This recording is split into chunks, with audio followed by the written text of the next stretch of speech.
tak dapat melihat semua rencana-Mu, Tuhan. Namun hatiku tetap memandang padamu, Kau tuntun langkahku. Walau ku tak dapat berharap atas kenyataan hidupku, namun hatiku tetap memandang padamu, Kau ada untukku.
Namun hatiku tetap memandang padamu, Kau ada untukku.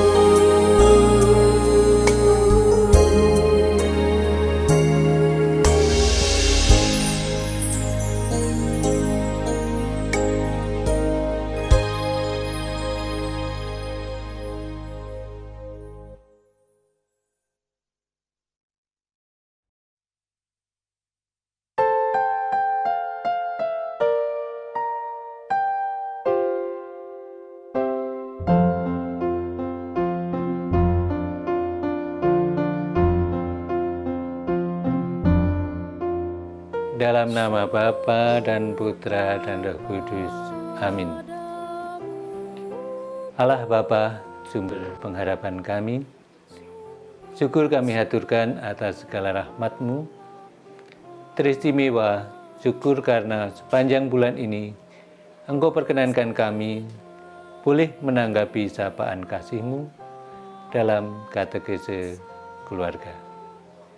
Kiranya kami mampu membagikan buah-buah rohani sepanjang bulan ini dan untuk selanjutnya. Ya Tuhan Yesus, sumber segala cinta, di penghujung bulan katekesi keluarga dan penghujung tahun ini, sungguh kami bersyukur untuk semua cinta yang boleh kami terima.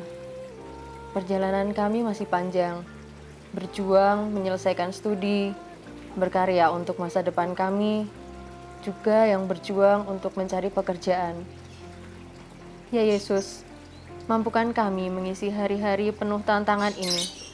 Mampukan kami terus mengembangkan diri, memperkuat karakter, dan terus memperbaiki diri sebagai anak-anak-Mu yang penuh kasih di masa pandemi ini.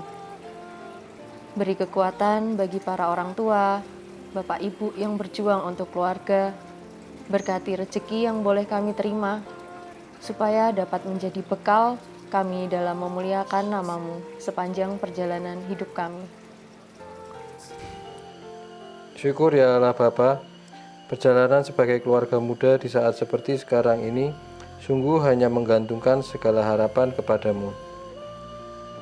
Banyak berkat yang kami peroleh karena kasih-Mu.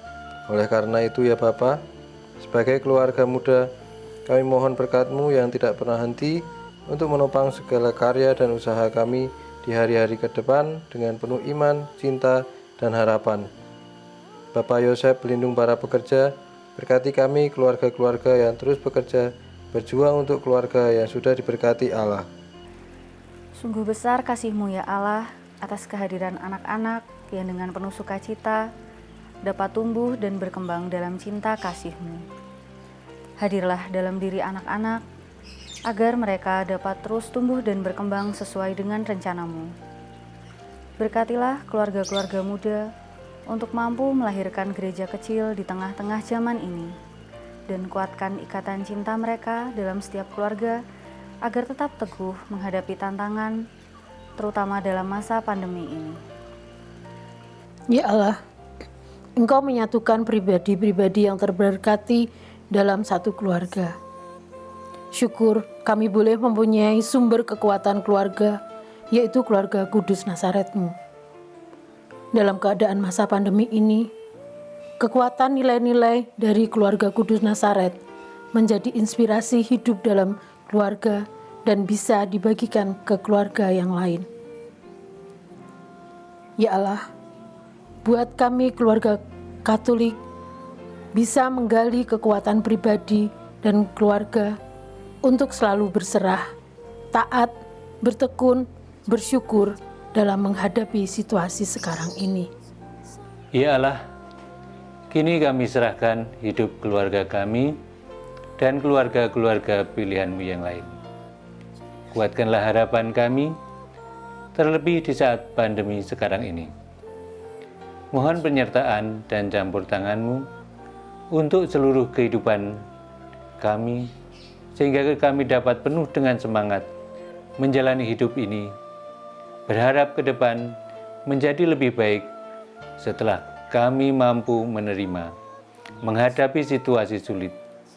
Izinkan pandemi ini segera berlalu dan menjadi dunia baru, penuh belas kasih dan keadilan. Amin.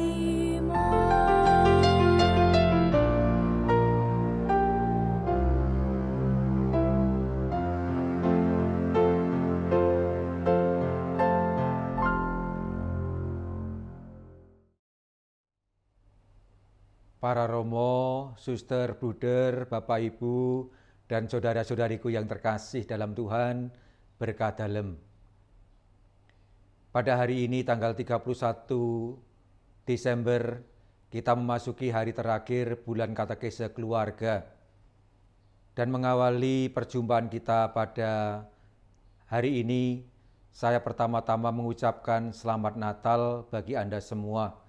Semoga perayaan Natal tahun ini sungguh-sungguh membawa sukacita, membawa kegembiraan, karena kita merasakan dan mengalami bagaimana Allah hadir tengah-tengah kita, menyertai kita, dan menolong kita. Dan pada kesempatan yang sangat istimewa ini, kita semua mempunyai bahan pembicaraan, bahan permenungan dengan tema mewujudkan impian di dalam keluarga. Saya yakin bahwa setiap manusia pasti memiliki harapan dan impian yang ingin dicapai atau diraih. Betul enggak? Anda semua pun pasti mempunyai impian tertentu untuk diperjuangkan supaya menjadi milik kita. Bahkan orang berani berkorban, macam-macam dikorbankan demi impian itu. Orang berani berjuang mati-matian demi mewujudkan impiannya. Ini salah satu pengalaman hidup kita yang tidak bisa kita pungkiri. Kita manusia mempunyai impian dan kita memperjuangkannya supaya impian itu menjadi kenyataan, menjadi milik kita. Hal ini tidak jauh berbeda dengan apa yang pernah dikatakan oleh Yesus dalam sebuah perumpamaan, yakni dalam Injil Matius bab 13 ayat 45 sampai 46, ketika dia berkata, "Demikian pula hal kerajaan surga itu seumpama seorang pedagang yang mencari mutiara yang indah. Setelah ditemukannya mutiara yang sangat berharga itu, ia pun pergi menjual seluruh harta miliknya, lalu membeli mutiara itu." Perumpamaan yang disampaikan oleh Yesus ini menggambarkan betapa ketika orang mempunyai impian tertentu, mempunyai harapan tertentu, mencoba untuk mewujudkannya. Bahkan semua harta milik yang dimilikinya dijual untuk mendapatkan mutiara yang sangat berharga itu. Karena di balik mutiara ini, dia berpikir mengenai banyak hal, termasuk mungkin bisa nantinya mencukupi kebutuhan keluarganya sampai bertahun-tahun. Nah, pertanyaannya adalah sekarang, bagaimana dengan hidup berkeluarga? Apa yang kita impikan ketika kita berkeluarga, membangun keluarga? Coba kita lihat 3 gambaran berikut ini. Kira-kira apa yang dipikirkan, yang diimpikan oleh pasangan suami istri ini? Dua-duanya tersenyum, berhadapan-hadapan, yang ceweknya agak malu-malu sedikit. Kira-kira memikirkan apa? Mengharapkan apa dari perkawinannya? Coba lihat gambaran yang berikutnya ini. Ini perkawinan yang lain lagi. Coba kira-kira pasangan ini memikirkan apa tentang perkawinannya, tentang keluarganya. Impian macam apa yang muncul di dalam mereka berdua. Kelihatan serius sekali ya. Nah, yang cowoknya serius, ceweknya apalagi, ya, mungkin mikirkan macam-macam. Setelah ini mau apa? Dan coba yang lihat yang ketiga ini. Ini, ceweknya tersenyum ketika menerima cincin dari suaminya, sementara suaminya memandang dengan penuh tanda tanya. Apalagi 2 romo yang mendampinginya, memandang mempelai laki-laki dengan penuh tanda tanya. Kita bisa berpikir atau menduga-duga kira-kira apa yang mereka impikan, yang mereka harapkan ketika mereka menikah itu. Nah, pertanyaannya kita pulangkan pada diri kita masing-masing, khususnya bagi Bapak Ibu yang telah menikah dan bagi Anda yang mau menikah. Pertanyaannya sama, yakni impian macam apa yang hidup dalam diri kita saat mau menikah. Apa? Pasti ada banyak impian, ada banyak harapan yang muncul dalam diri kita. Dan kita ingin mencoba memperjuangkannya, mewujudkannya dalam perjalanan hidup berkeluarga. Betul enggak? Sejauh saya banyak bertanya pada pasangan suami istri atau calon nikah ketika mereka mau menikah, kurang lebih gambaran impian yang mereka ungkapkan seperti ini. Ingin mempunyai keluarga yang lengkap. Lengkap dalam arti ada suami, ada istri, ada anak-anak, lengkap, ya, sempurna katakanlah, ya. Mereka pengen mempunyai keturunan yang sehat, keturunan yang akhirnya bisa mengenyam pendidikan yang cukup dan baik, punya pekerjaan yang mapan, dan ketika saatnya menikah, anak-anak ini juga mempunyai atau mendapatkan pasangan hidup yang seiman, yang seagama, sehingga tidak menimbulkan banyak masalah dalam perjalanan kehidupan sehari-hari selanjutnya. Ini beberapa impian, harapan yang muncul. Hanya itu saja yang diimpikan? Tidak. Ya. Yang paling banyak muncul dalam angan-angan mereka adalah mengharapkan, memimpikan keluarga yang bahagia.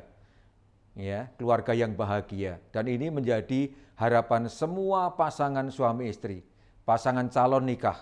Mereka mengharapkan keluarga yang bahagia. Yang seperti apa itu? Yaitu keluarga yang hidup dalam suasana hidup bersama yang harmonis, rukun, dan bersatu padu. Harmonis, rukun, bersatu padu. Ya. Dan yang kedua, hidup dalam suasana penuh ketenteraman. Tidak ada konflik yang besar, tidak ada ketegangan yang berkepanjangan. Tentu ini, harapan ini bisa muncul dari pengalaman keluarga mereka atau tetangga mereka.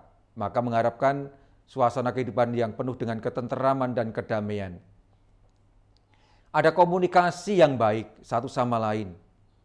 Artinya keluarga yang diwarnai oleh komunikasi yang komunikatif, bisa cerita, bisa bercengkerama, bisa membangun pembicaraan yang baik dan sungguh-sungguh kondusif untuk kehidupan bersama mereka.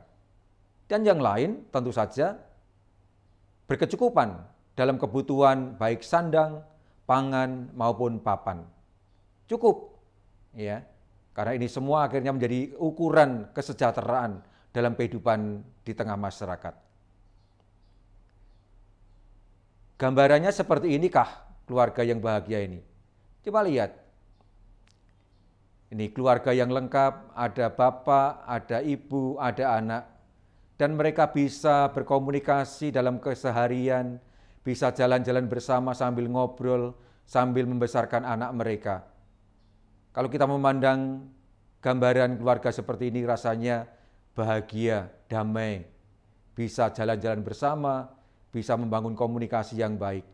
Anak pun juga merasa terlindungi, merasa hidup dalam suasana yang nyaman bersama orang tuanya. Inilah harapan-harapan yang muncul dalam diri keluarga-keluarga, dalam diri pasangan suami istri atau calon suami istri. Pertanyaannya adalah, apakah semua impian itu bisa terwujud di dalam perjalanan hidup berkeluarga? Semua terwujud? Saya yakin banyak yang terwujud, namun juga ada yang tidak terwujud. Betul nggak?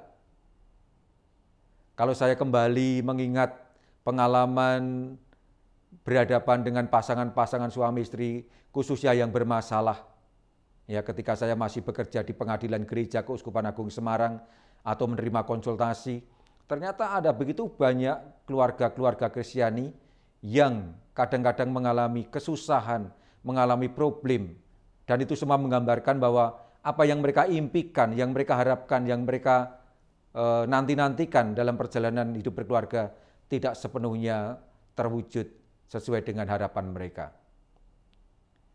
Misalnya, soal keturunan misalnya, tidak sedikit pasangan suami istri yang tidak dianugerahi momongan dan rasa-rasanya mengalami kepedihan karena merasa kegembiraan mereka sebagai pasangan suami istri belum menjadi sempurna karena belum mendapatkan momongan. Tidak sedikit, ya. Berulang kali pasangan-pasangan datang minta didoakan supaya mendapatkan atau dianugerahi keturunan. Berbagai macam usaha ditempuh, namun juga belum dikabulkan oleh Tuhan. Namun mereka yang mempunyai keturunan pun juga tidak selalu bahagia.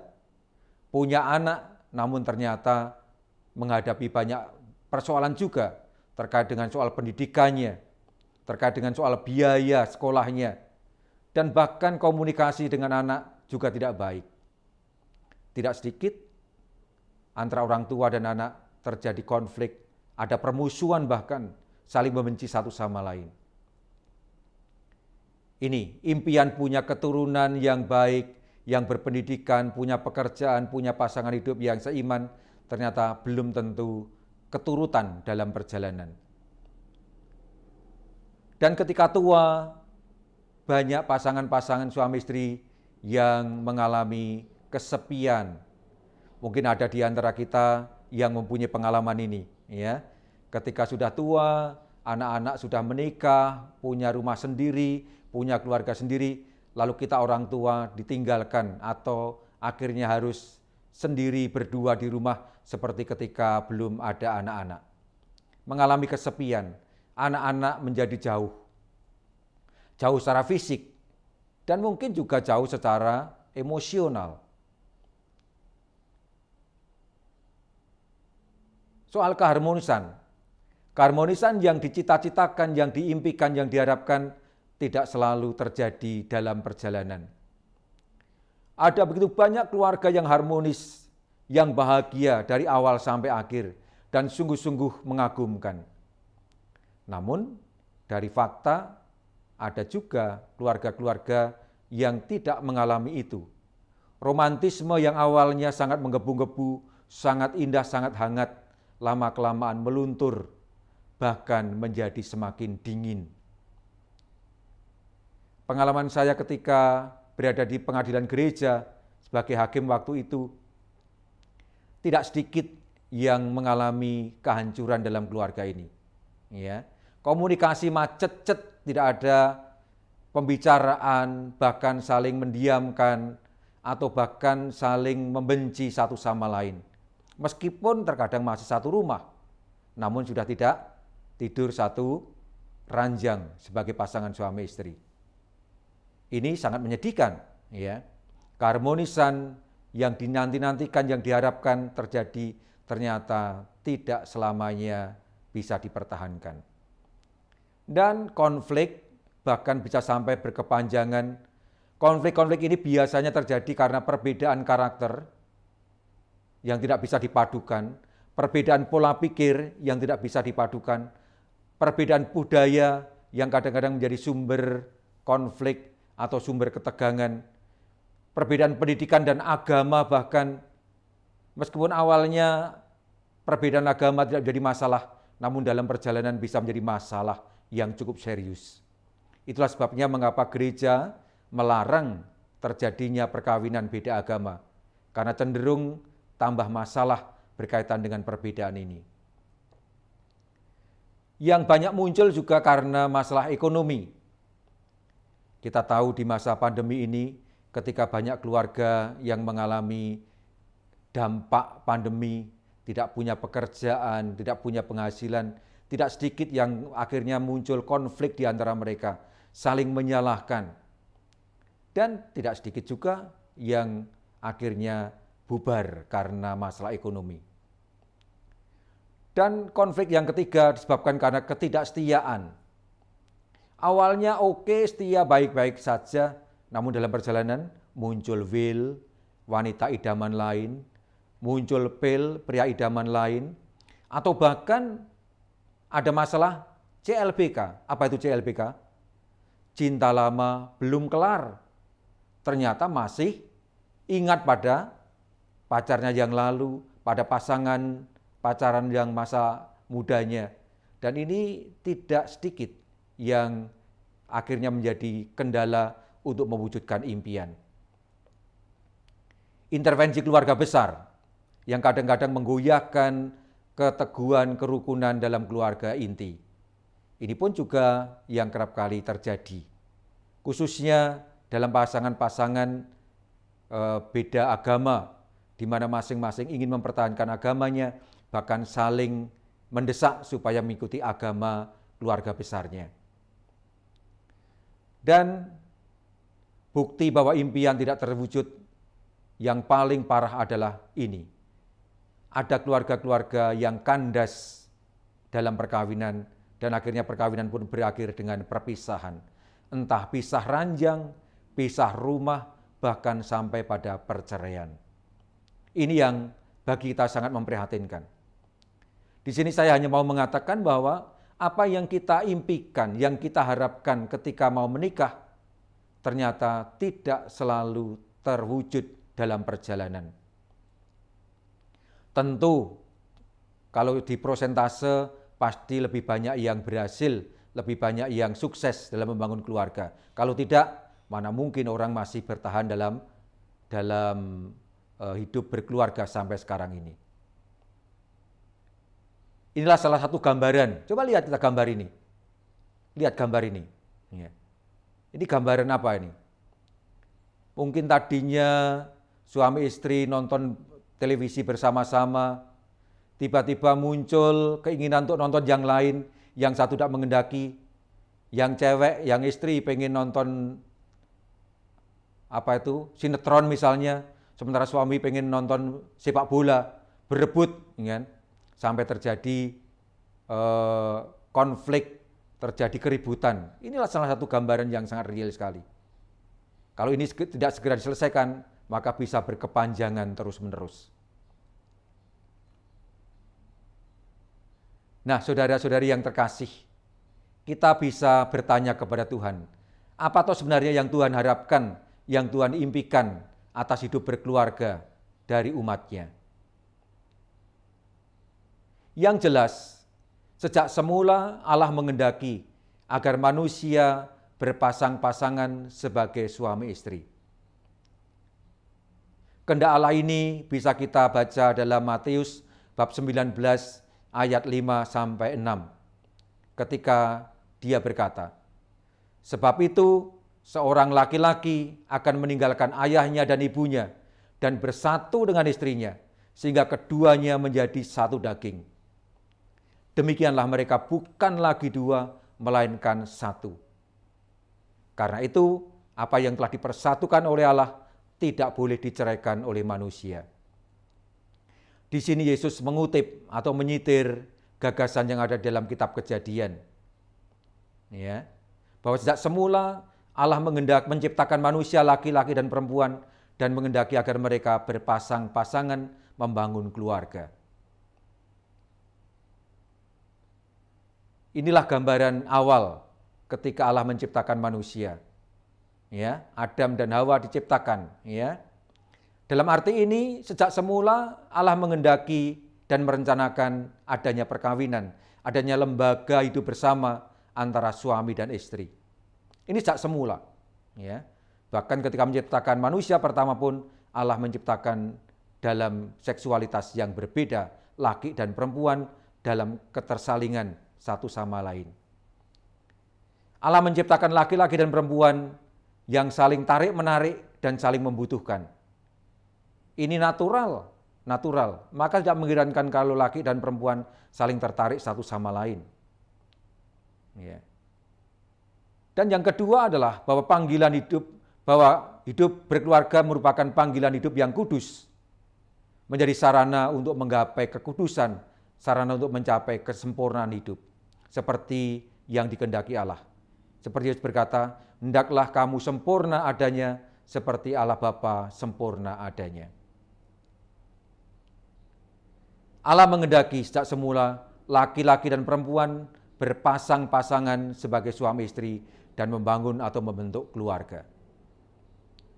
Inilah kehendak Allah yang pertama atas institusi atau lembaga keluarga, yakni Allah mengendaki manusia, laki dan perempuan berpasang-pasangan menjadi suami istri dan membentuk keluarga. Karena itu suami istri mempunyai makna seperti ini. Suami istri merupakan pasangan yang senantiasa diharapkan selalu bergandengan tangan. Namanya juga pasangan, ya, berjalan bersama menuju suatu tujuan tertentu, yakni kebahagiaan, keharmonisan, sukacita. Dan bagi kita orang beriman, suami menjadi tanda rahmat dari Allah bagi sang istri, dan istri menjadi tanda rahmat Allah bagi sang suami. Yang satu menjadi tanda rahmat Allah bagi pasangan yang lain. Dan kita mempunyai suatu istilah yang sangat bagus sekali dari kitab Kejadian, yakni yang satu menjadi penolong yang sepadan bagi pasangannya. menjadi penolong yang sepadan bagi pasangannya.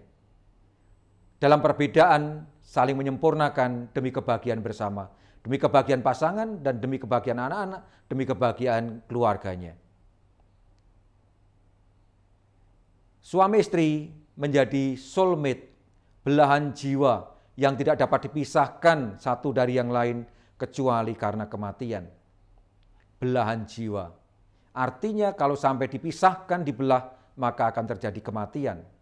Maka harapannya jelas, suami istri dari waktu ke waktu, mulai sejak mengucapkan janji nikah sampai mati tetap bersatu padu. Karena dialah soulmate saya, dialah belahan jiwa saya yang harus saya pertahankan sampai ke akhir dalam keadaan apapun.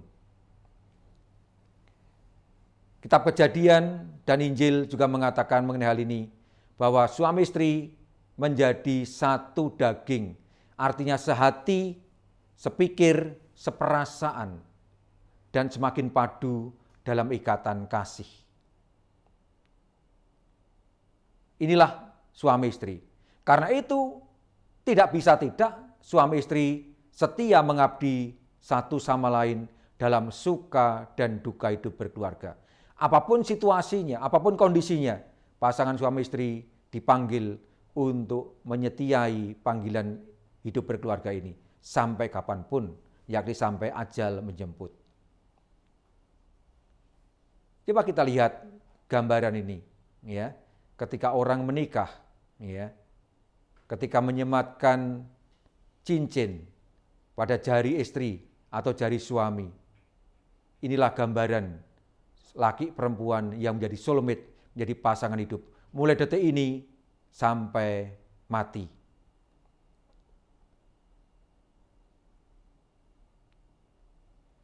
Inilah kehendak Allah yang pertama. Kehendak Allah yang kedua adalah bahwa pasangan suami istri itu dipanggil untuk berketurunan, sebagaimana diungkapkan dalam kitab Kejadian bab 1 ayat 28.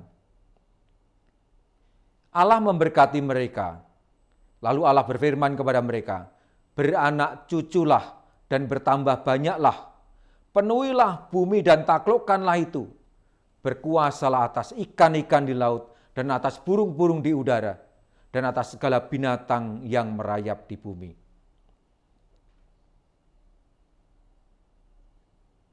Kelihatan sekali bahwa pasangan suami istri dipanggil terlibat di dalam karya penciptaan Allah. Pasangan suami istri dipanggil untuk membantu Allah dalam menciptakan manusia baru di dunia ini. Maka dalam arti ini mereka sungguh-sungguh terberkati karena sungguh-sungguh dilibatkan oleh Allah dalam karya penciptaan dan nantinya dalam karya penyelamatannya. Orang tua akhirnya juga mempunyai tanggung jawab untuk merawat dan mendidik anak-anak. Begitu mereka dipasrai tanggung jawab untuk momong anak-anaknya, maka mereka mempunyai tanggung jawab besar untuk merawat dan mendidik itu dengan sepenuh hati, dengan penuh tanggung jawab dari waktu ke waktu. Dan dalam arti ini, keluarga menjadi lembaga resmi untuk melahirkan keturunan dan melanggengkan generasi manusia, untuk melanggengkan generasi umat manusia. Tanpa keturunan baru, maka generasi manusia ini akan punah, akan habis. Itulah sebabnya Allah menghendaki agar pasangan-pasangan suami istri itu beranak cucu, bertambah banyak, supaya akhirnya bangsa manusia bisa berkembang berkelanjutan. Maka sangat sedih kadang-kadang keluarga-keluarga yang sangat mengharapkan anak namun tidak dianugerahi oleh Tuhan. Berjuang mati-matian, berdoa dengan tekun mohon anugerah momongan enggak dikasih. Maka rasanya juga ikut prihatin bersama mereka. Namun juga yang punya anak pun juga kadang-kadang mengalami kesulitan-kesulitan macam-macam. Ya, karena enggak punya jodoh, karena tidak bisa mempunyai kemapanan dalam kerja, dan lain sebagainya. Inilah dua impian Allah terhadap lembaga perkawinan, terhadap lembaga keluarga, yakni suami istri, yakni laki perempuan berpasang-pasangan menjadi suami istri membentuk keluarga, Dan yang kedua, pasangan ini bersama-sama membangun keluarga yang sempurna, keluarga yang lengkap, yakni dengan menghadirkan keturunan di dalam keluarga mereka. Inilah dua impian Allah yang diharapkan terjadi dalam setiap keluarga yang resmi di dalam kehidupan di tengah masyarakat kita. Coba lihat, inilah panggilan suami istri untuk menghadirkan keturunan dalam keluarga, membangun kebersamaan, dan akhirnya berjalan bersama menggapai kesempurnaan hidup. Lihat betapa bahagianya mereka ya. Pasangan suami istri dapat momongan baru dan sungguh-sungguh membahagiakan. Mereka bertiga nampak serasi, nampak bahagia, dan semoga keluarga-keluarga Kristiani juga seperti ini semuanya, harapan kita. Nah, saudara-saudari yang terkasih, mungkin kita bertanya, sejatinya perkawinan itu apa toh? Atau apa toh hakikat perkawinan itu? Perkawinan tidak lain merupakan sebuah perjanjian, atau sebuah konsensus, atau sebuah kesepakatan, atau sebuah komitmen. Dengan perjanjian atau konsensus atau komitmen atau kesepakatan ini, seorang laki-laki dan seorang perempuan membentuk di antara mereka kebersamaan atau persekutuan seluruh hidup. Ya, kebersamaan seluruh hidup. Sejak kapan itu? Sejak konsensus diberikan, sejak mereka mengucapkan janji nikah sampai kematian menjemput. Maka durasinya ya sepanjang itu. Sepanjang mereka masih hidup bersama sebagai suami istri, itulah perkawinan. Landasannya dapat kita lihat dalam kitab hukum kanonik, yaitu kitab hukum Gereja Katolik, dalam kanon 1055 paragraf yang pertama. Kanon ini kalau menggunakan bahasa umumnya seperti pasal-pasal, nomor-nomor. Ya. Kita mempunyai 1752 kanon dalam kitab hukum kanonik. Nah, kanon 1055 paragraf yang pertama itu mengatakan demikian. Perjanjian perkawinan dengannya seorang laki-laki dan seorang perempuan membentuk antara mereka persekutuan seluruh hidup yang menurut sifat khas kodratnya terarah pada kebaikan suami istri atau bonum conjugum, serta kelahiran dan pendidikan anak atau bonum prolis, antara orang-orang yang dibaptis oleh Kristus Tuhan diangkat ke martabat sakramen. Jadi ada beberapa poin yang mau diungkapkan dalam kanon 1055 ini. Yang pertama, bahwa perjanjian adalah kesepakatan yang dibuat antara dua orang yang berbeda seksualitas, yaitu antara seorang laki-laki dan seorang perempuan. Betul-betul laki-laki, betul-betul perempuan. Dan isi perjanjiannya apa? Isinya adalah untuk membentuk di antara suami istri ini persekutuan seluruh hidup, kebersamaan seluruh hidup, mulai sejak perjanjian sampai mati. Unsur yang ketiga, perjanjian ini atau perkawinan ini pada dasarnya terarah pada kebaikan suami istri dan kebaikan anak. Untuk kebaikan suami istri dan kelahiran serta pendidikan anak. Poin yang keempat, perjanjian perkawinan antara dua orang yang dibaptis secara sah, baik Katolik maupun Kristen, itu diangkat ke martabat sakramen. Artinya apa? Artinya perkawinan semua orang yang sama-sama dibaptis sah, itu otomatis sakramen. Dalam arti ini, perkawinan itu sakramen atau tidak sakramen bukan ditentukan oleh tata perayaannya dengan misa atau dengan ibadat, bukan karena itu. Namun lebih ditentukan oleh subjeknya, dua-duanya baptis atau tidak.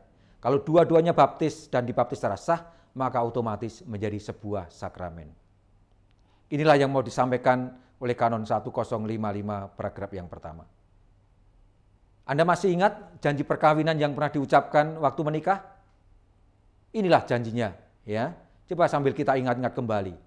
Ya, sambil meresapinya kembali, mengingat-ingat kembali dan memaknainya kembali dalam konteks yang sekarang ini.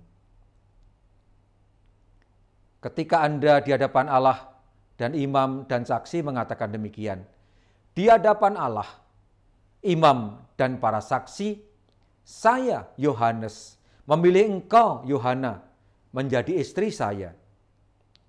Saya berjanji untuk setia mengabdikan diri kepadamu dalam untung dan malang, di waktu sehat maupun sakit.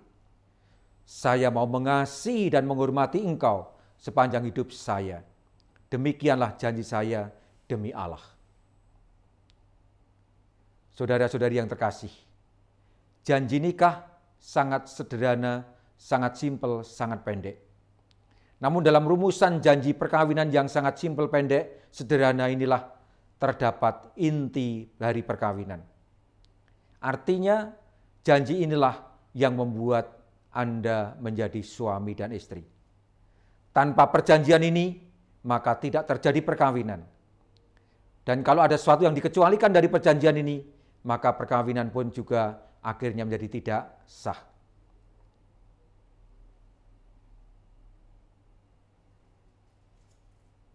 Dengan cara demikian sama mengatakan bahwa perjanjian merupakan unsur konstitutif perkawinan.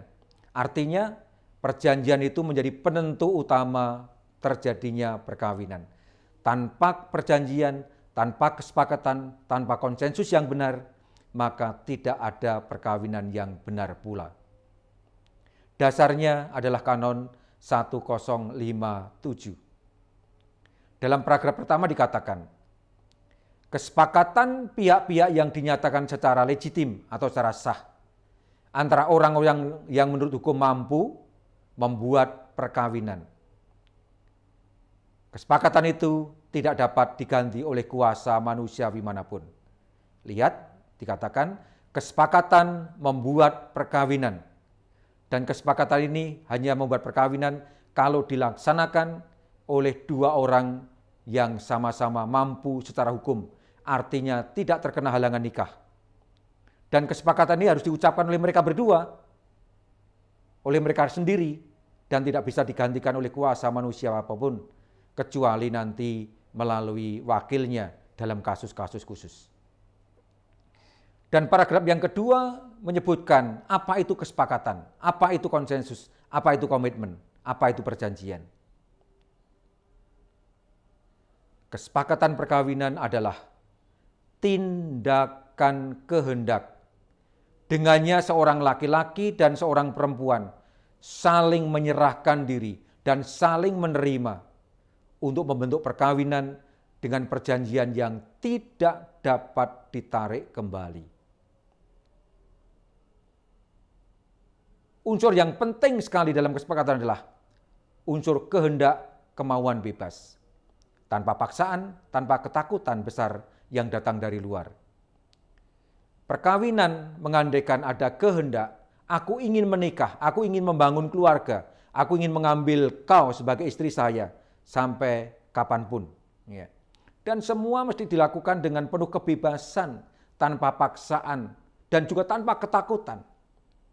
Maka kalau perkawinan dilakukan dengan penuh keterpaksaan, juga di bawah ancaman yang membuat kita tidak bisa mengelak kecuali menikah, perkawinan ini menjadi tidak sah karena konsensusnya atau kesepakatannya cacat.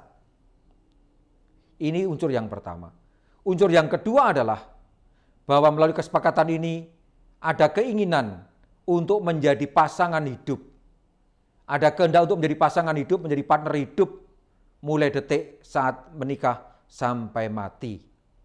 Dan dalam hal ini mencoba berusaha dengan sekuat tenaga, dengan seoptimal mungkin untuk menyerahkan diri, memberikan diri seutuhnya, seluruh dirinya, jiwa dan raga. Maka dalam arti ini tidak bisa separuh-separuh. Cuman fisiknya yang saya berikan pada pasangan, sementara hati tidak. Kalau yang terjadi seperti ini, maka terjadi cacat konsensus, cacat kesepakatan. Karena itu, mengandaikan keberlangsungan perkawinan yang terus-menerus, yang tidak berhenti, artinya bertahan dalam kasih dan kesetiaan sampai mati. Inilah unsur kesepakatan, unsur perjanjian, unsur konsensus di dalam perkawinan. Utamanya adalah soal kehendak, kemauan bebas untuk menjadi partner hidup dan memberikan diri seutuhnya sampai mati. Nah, saya yakin Anda semua telah memperjuangkan ini dan sampai detik sekarang ini menghidupinya dengan sepenuh hati. Inilah kegembiraan kita, inilah kekuatan keluarga-keluarga Kristiani yang mencoba untuk menghayati perkawinan dalam kondisi apapun dengan penuh kesetiaan, dengan penuh ketekunan dan penyerahan diri yang total. Gambarannya seperti ini. Coba lihat, kalau kita melihat gambar seperti ini, apa yang muncul di benak kita?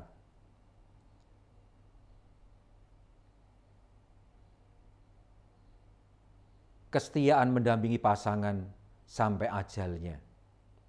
Juga ketika dalam keadaan sakit, mencoba setia mendampingi, menyertai, menolong. Karena memang menjadi pasangan berarti menjadi penolong yang sepadan. Dan sampai akhir setia. Ya. Kondisi apapun tidak boleh menggoyahkan kesetiaan kita. Dalam kondisi apapun tidak boleh membuat kita terlena dan kemudian lari dari pasangan untuk lari kepada orang lain. Inilah tantangan keluarga-keluarga kita yang dari waktu ke waktu semakin besar, khususnya dalam keseriusan untuk menyetiai panggilan hidup berkeluarga. Kalau kita melihat gambar seperti ini rasanya adem, rasanya ayem, gembira. Kita berharap semua keluarga Kristiani bisa setia bertahan sampai akhir dalam kesempurnaan dan kegembiraan. Saudara-saudari yang terkasih, dari perjanjian yang tadi saya tampilkan, ada 3 unsur perjanjian perkawinan. Yang pertama adalah subjek perkawinan atau subjek perjanjian. Perjanjian dilakukan oleh seorang laki-laki dan seorang perempuan. Hanya antara seorang laki-laki dan seorang perempuan, monogam. Maka Gereja Katolik tidak menerima perkawinan poligami. Yang ada adalah perkawinan monogami, laki dan perempuan satu dan satu. Dan laki perempuan ini, pasangan nikah ini tidak terkena halangan nikah yang diatur dalam Kanon 1083 sampai 1094. Baik itu halangan nikah yang bersifat kodrati, dan itu berarti tidak ada dispensasinya, ada 4, yaitu halangan nikah impotensi,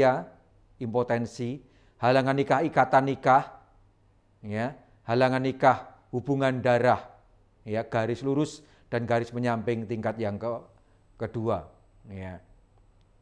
Dan juga ikatan nikah sebelumnya. Itu semua menjadi halangan-halangan nikah yang tidak bisa diberikan dispensasi karena berasal dari Tuhan sendiri. Dan juga dari halangan nikah gerejawi.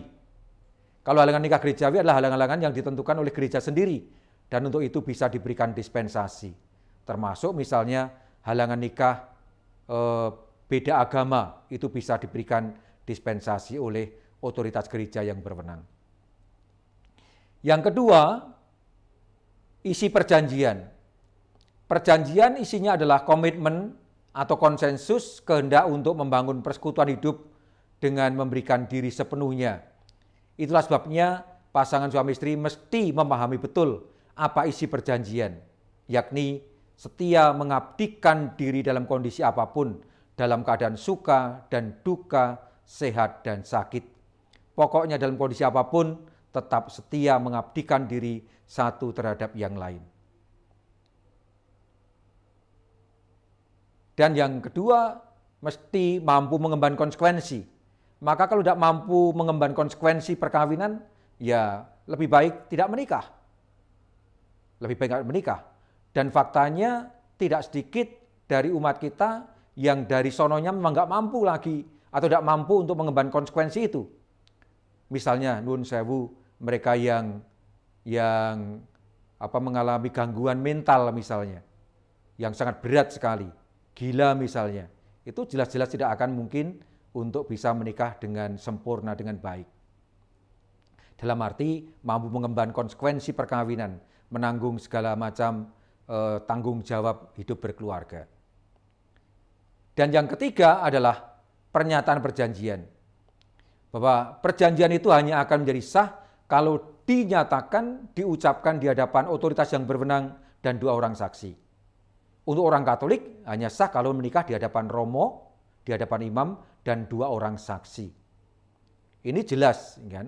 Maka kalau ada orang Katolik menikah di luar gereja, ini pasti tidak akan sah kecuali mendapatkan dispensasi dari otoritas yang berwenang. Sementara untuk mereka yang non-Katolik, kita anggap sah kalau menikah di hadapan petugas resmi, ya. Ada forma publik, ya. Misalnya nikah secara sipil, nikah secara KUA, atau nikah secara agama lain. Inilah 3 unsur perjanjian perkawinan yang membentuk perkawinan. Nah, apa tujuan perkawinan menurut kitab hukum kanonik? Tadi sudah kita lihat bahwa dalam kanon 1055 disebutkan tujuan perkawinan ada dua, yakni tujuan unitif, yakni kesejahteraan pasangan atau bonum conjugum. Ini menyangkut sejahtera secara lahir, terpenuhinya kebutuhan pangan, sandang, dan papan. Inilah yang kerap kali menjadi pergulatan keluarga-keluarga muda, atau juga keluarga-keluarga yang sudah dewasa sekalipun, ketika ada masalah dengan kebutuhan kesejahteraan lahir, ketika nggak ada uang, ketika secara ekonomi morat-marit, lalu kerap kali menimbulkan masalah yang serius.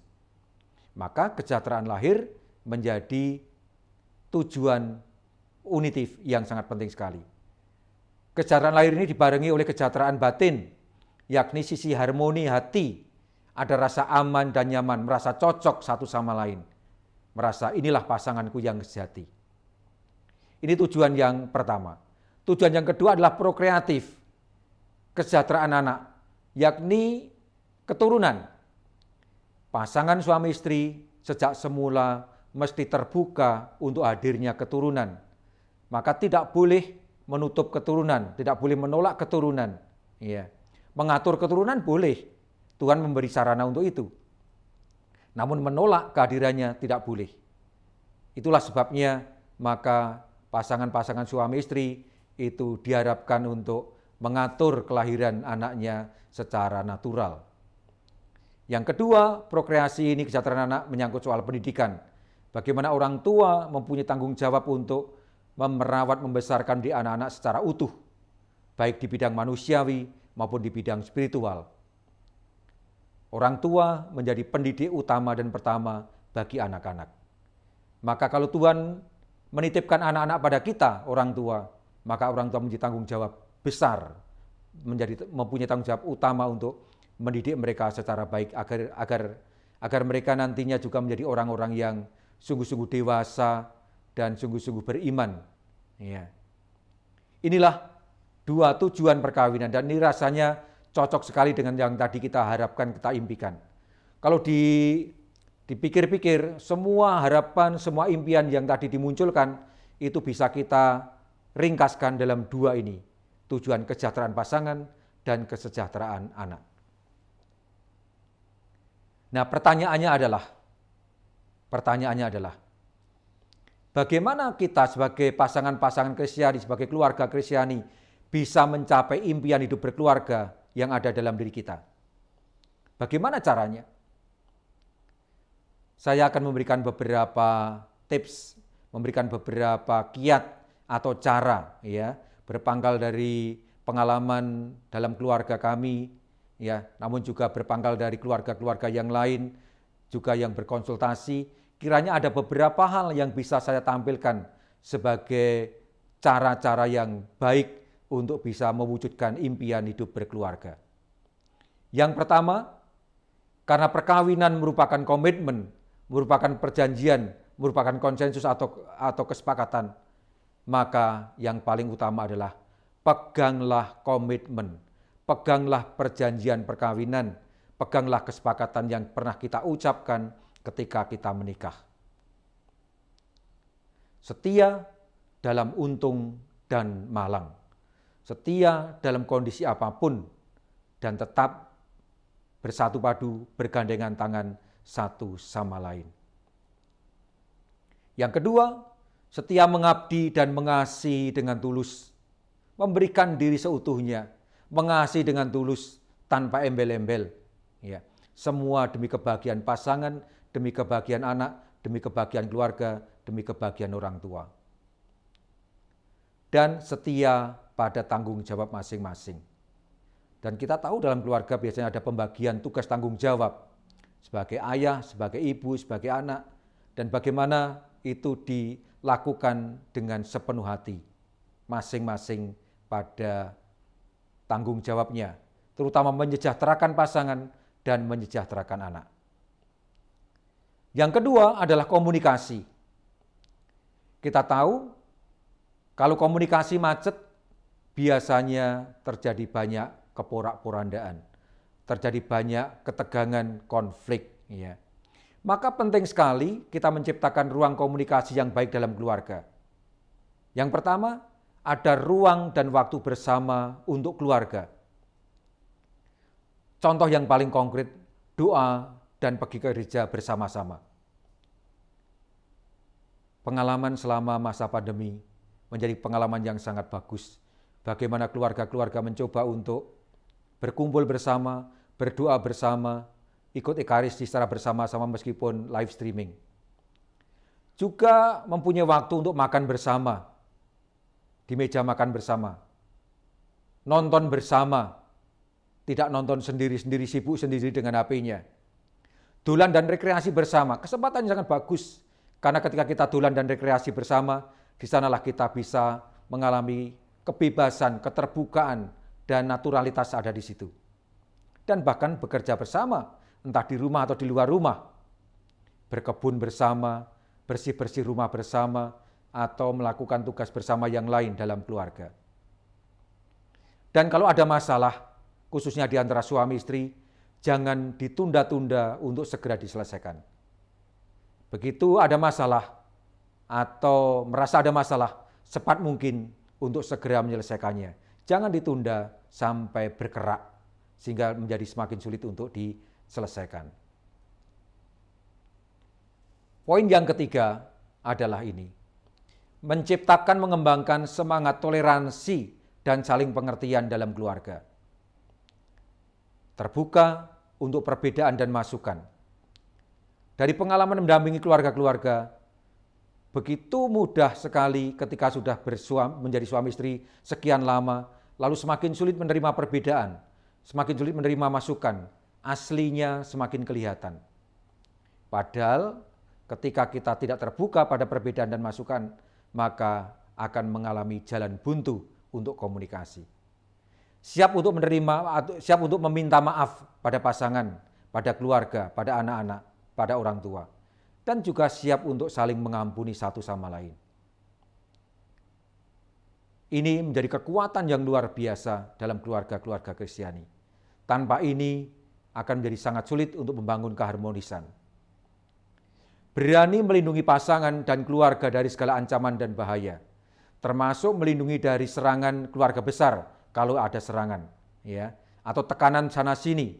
Berani membackup pasangan, membackup anak-anak tanpa menutup kemungkinan mengakui adanya kesalahan sana sini.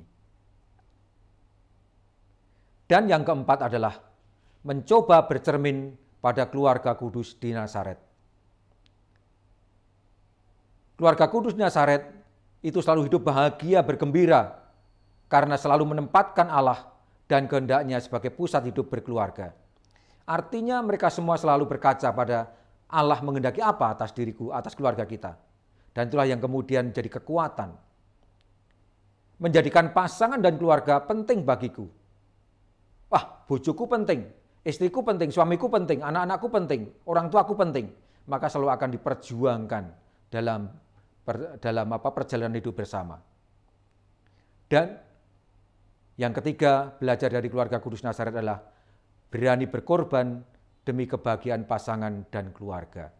Inilah salah satu indikator yang sangat kuat kentara orang sungguh punya komitmen atau tidak terhadap keluarganya. Berani berkorban untuk pasangan, untuk keluarga, untuk anak-anak. Nah, inilah gambarannya. kita kembali gambaran pada keluarga kudus di Nazaret. Ada Bapak Yosef, ada Ibu Maria, ada bayi Yesus. Kalau kita melihat gambar ini, rasanya adem, ayem, tentrem. Rasa-rasanya dalam keluarga kudus Nazaret inilah kita menemukan atau mendapatkan realisasi dari seluruh impian hidup berkeluarga. Bahagia, sukacita, ketenteraman, keharmonisan, komunikasi, dan kenyamanan. Semoga keluarga-keluarga kita bahagia seperti keluarga Nazaret. Tidak hanya di awal perkawinan, namun juga ketika keluarga kita sudah mulai bertumbuh menjadi dewasa. Tetap ada komunikasi, ada kerja bersama, ada saling pengertian satu sama lain.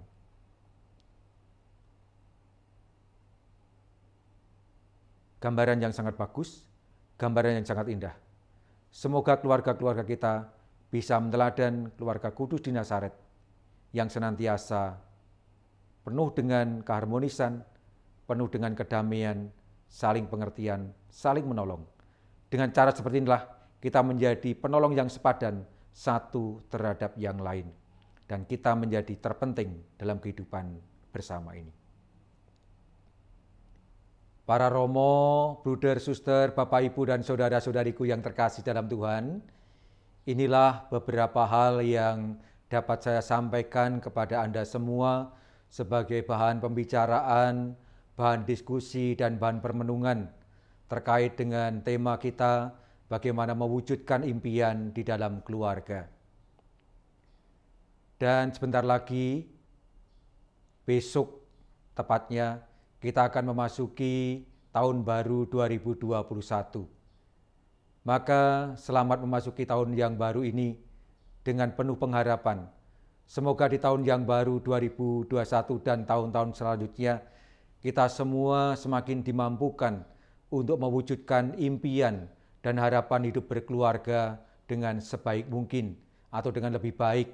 Ya, tentu saja ini semua tidak akan terjadi tanpa pertolongan dan berkat Tuhan. Maka kita semua berdoa dan berharap semoga di tahun 2021 keluarga kita semakin mampu menteladan keluarga kudus di Nazaret yang mampu mewujudkan impian hidup berkeluarga Kristiani, hidup dalam harmoni, hidup dalam kebahagiaan, dalam sukacita, di mana satu sama lain saling menolong, saling membantu, dan akhirnya mengarahkan pada kesempurnaan hidup. Akhirnya saya ucapkan selamat memasuki tahun baru 2021. Dan marilah kita sekarang mohon berkat Tuhan untuk keluarga kita, untuk masyarakat kita, untuk bangsa kita.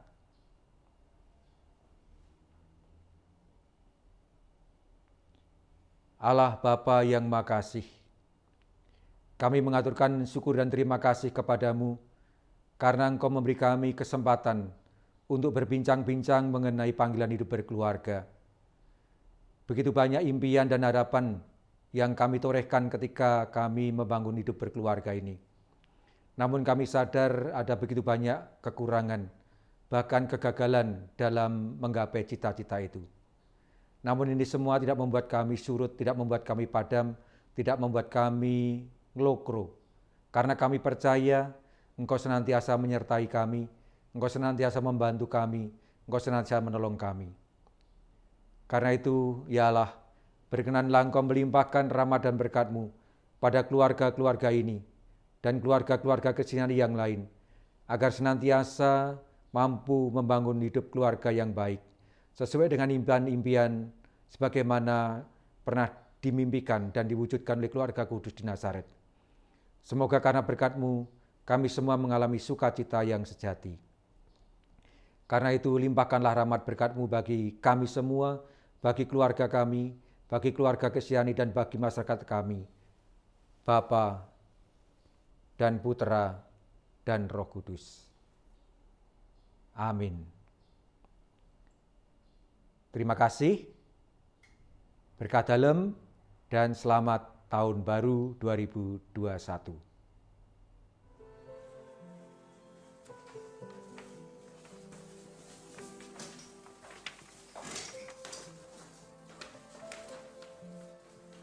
Sudah kita mengikuti katekese dari Bapak Uskup, marilah kita menutup dengan doa penutup. Marilah berdoa. Di dalam nama Bapa dan Putra dan Roh Kudus. Amin. Yesus, Maria, dan Yusuf, di dalam hidupmu kami menemukan cahaya kasih sejati, dan kepadamulah kami percayakan hidup keluarga kami. Keluarga Kudus Nazaret, jadikanlah keluarga kami tempat berkomunikasi, sanggar doa, sekolah iman, dan gereja kecil. Keluarga Kudus Nazaret, semoga tidak ada lagi kekerasan, ketegaran hati, dan perpisahan di dalam hidup keluarga. Semoga duka dihibur, luka disembuhkan, dan kerukunan dipulihkan. Keluarga Kudus Nazaret, semoga dalam masa pandemi ini kami semakin memahami keindahan dan kesucian keluarga kami. Semoga kami semakin mengenal rencana-rencana-Mu yang indah. Yesus, Maria, dan Yusuf, dengarkanlah dan kabulkanlah doa-doa kami. Amin. Mohon berkat dari Bapak Uskup. Dalam nama Bapa dan Putra dan Roh Kudus. Amin.